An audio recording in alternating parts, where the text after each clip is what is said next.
Good afternoon, friends. I trust that we are all okay this afternoon. We thank God for His grace and His mercy, and we thank Him for the gift of life.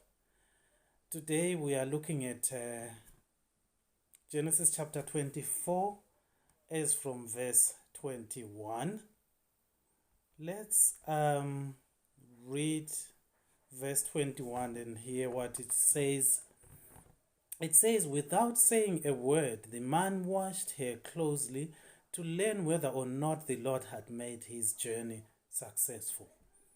When the camels had finished drinking, the man took out a gold nose ring weighing a becker and 2 gold bracelets weighing 10 shekels.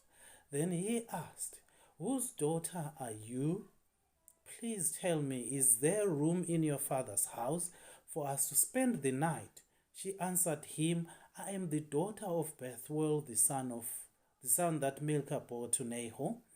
And she added, we have plenty of straw and fodder, as well as room for you to spend the night. Abraham's servant observes Rebekah without saying a word to find out if the journey or their journey had been successful.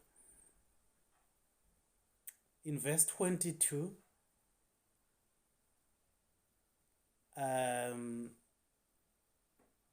when the camels had finished drinking, he takes out a nose ring and he gives it to Rebekah, and he also gives her 2 gold bracelets that were weighing 10 shekels. Then he asked her whose daughter she was, and if there was room in her father's house for them to spend the night. And Rebekah responds and tells him that she is a daughter of Bethuel. So Bethuel was his dad or his father. And she also says that there is plenty of fodder and plenty of straw, and there is room for them to spend the night. And verse 26 says, then the man bowed down and worshipped the Lord, saying, praise be to the Lord, the God of my master Abraham, who has not abandoned his kindness and faithfulness to my master. As for me, the Lord has led me on the journey to the house of my master's relatives. And verse 28 says, the young woman ran and told her mother's household about these things.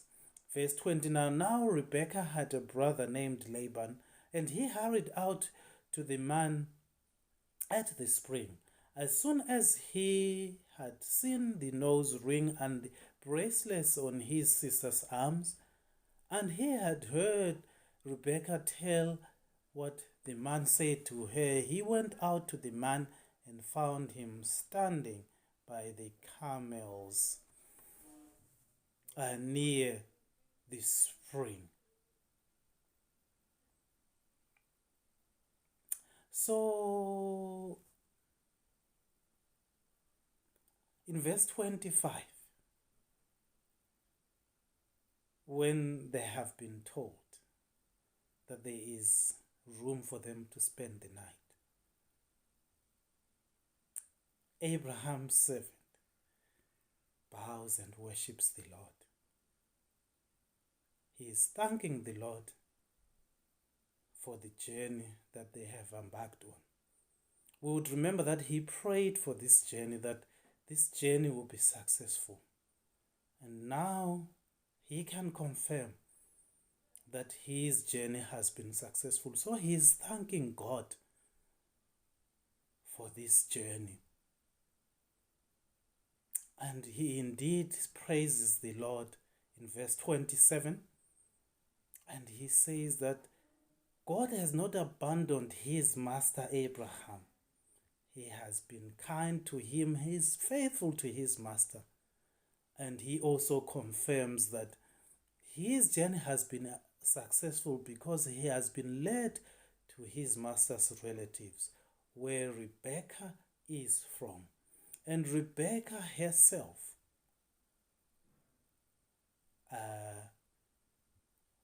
hurries also to tell them about this man that she met at the spring and his brother hears the whole story, and he goes out to meet this man that is given gifts to his sister. And verse 30 says, as soon as he had seen the nose ring and the bracelets on his sister's arms, and he had heard Rebekah all that the man had said, he went out to the man and found him standing by the camels near the spring. And verse 31 says, come you who are blessed by the Lord, he said, why are you standing out there? I have prepared a house and a place for the camels. So the man went to the house, and the camels were unloaded. Straw and fodder were brought to the camels, and the water for him and his men to wash their feet. Then food was served before him, but he said, I will not eat until I have told you what I have to say. Then tell us, Laban said. So he said, I am Abraham's servant. The Lord has blessed my master abundantly, and he has become wealthy. He has given him sheep and cattle, silver and gold, male and female servants, and camels and donkeys. So Laban calls them to come in, and camels are unloaded. Straw and fodder is given to the camels, and water is given to the men. And Abraham's servant that was with those men, and they wash their feet with that water, and then food is served. And Abraham's servant says, before we start partaking of this food, before we start eating, I have to let you know why I'm here. And he begins his story. He tells them about Abraham, that God has blessed him with the animals, has blessed him with silver and gold, male and female servants. And as we continue in verse 36, says, my master's wife Sarah has borne him a son in her old age, and he has given him everything he owns. And my master made me swear on oath and said, you must not get a wife for my son from the daughters of Canaanites, in whose land I dwell, but go to my father's family and to my own clan and get a wife for my son. Then I asked my master, what if the woman will not come back with me? He replied, the Lord before whom I have walked faithfully will send his angel with you and make your journey a success, so that you can get a wife for my son from my own clan and for my father's family.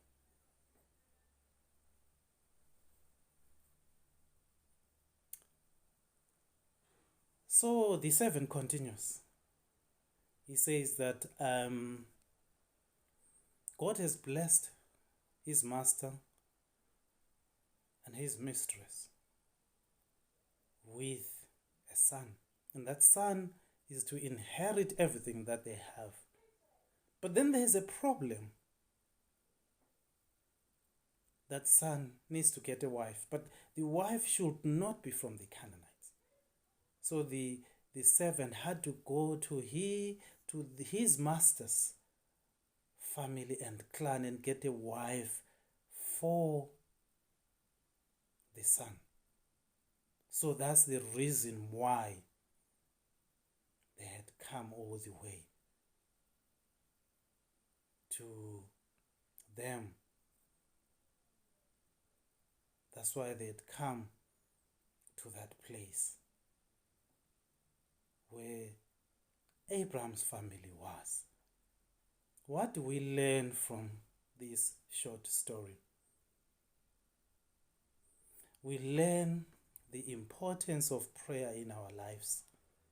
The servant prayed that things will happen the way that he had prayed. And we can see that things happened exactly the same way. So prayer is important.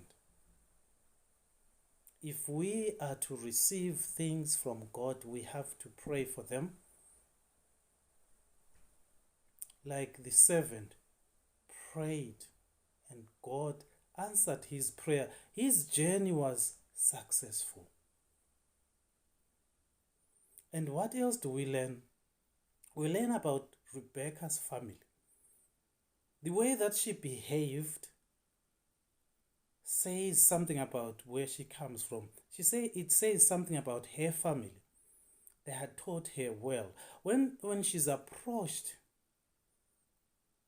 by this man whom she did not know, she was able to offer water and also water the man's camels. The man that she did not know, but she did what she was supposed to do at that time. And what else do we learn? We learn about the hospitality of Rebekah's family. She runs back home and tells them that I've met a man, and she tells them the whole story. And when they hear that, they invite him in. This is a good family. This is a family that has got hospitality. There's this man that they don't know, but they invite him in.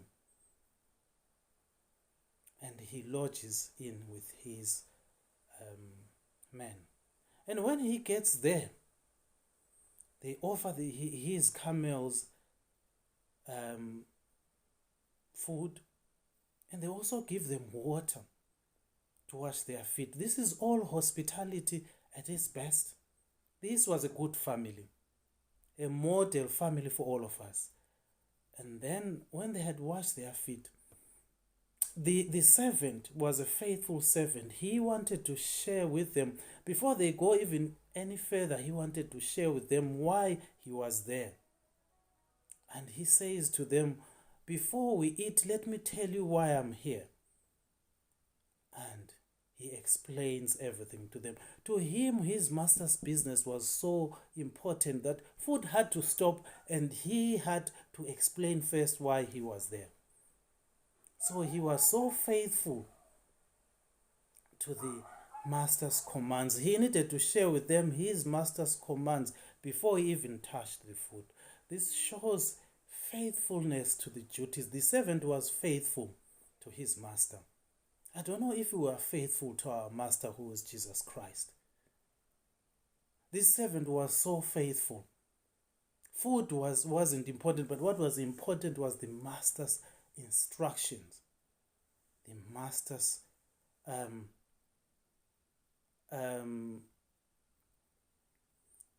instructions were so important. The master's business was so important. He needed to share that first. And he shared with them everything that he was there for. And he says that God has blessed his master. And so his master wanted him to come and get a wife from this family. What a faithful servant. Are you faithful to God? God has given us work to do as his children. Are you faithful to the duties that you have been given?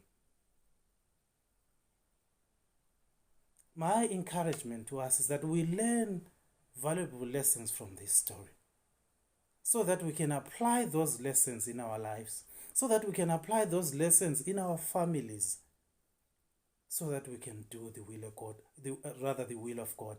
May God bless us as we think about these things. Amen.